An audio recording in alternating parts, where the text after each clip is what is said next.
Good morning and welcome to this video on the motion explained with the help of a graph.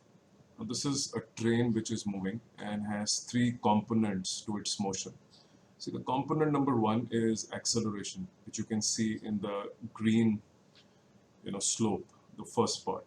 The second component is essentially uniform motion because there is no acceleration.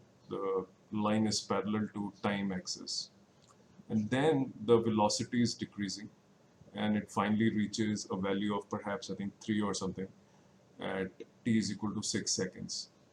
Now this is clearly deceleration, right? So if you see, individual components are uniform acceleration, then uniform motion, and then uniform deceleration. So if you were to describe this motion in overall context, a big picture, I said overall what type of motion this was, we will say this is a non-uniform motion because your acceleration is changing throughout, right? So when we study about average, we're talking about a big picture view of the motion. Now you can calculate the average acceleration using the technique which is v2 minus v1 divided by t2 minus t1, because you only care about the final and initial positions and the time, not positions, velocities, and the time elapsed for that final and initial velocity. So if you see this, numerical, it says what is the average acceleration.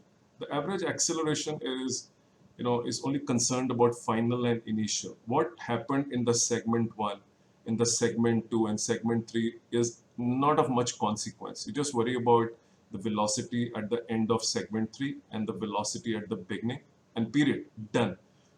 So this is a key characteristic of non-uniform motion, where you actually calculate the average of something which is not so uniform, but you try to arrive at some average, right? You have many things in life where you talk about average. They're not perfect. So broadly we say, what is the average deal?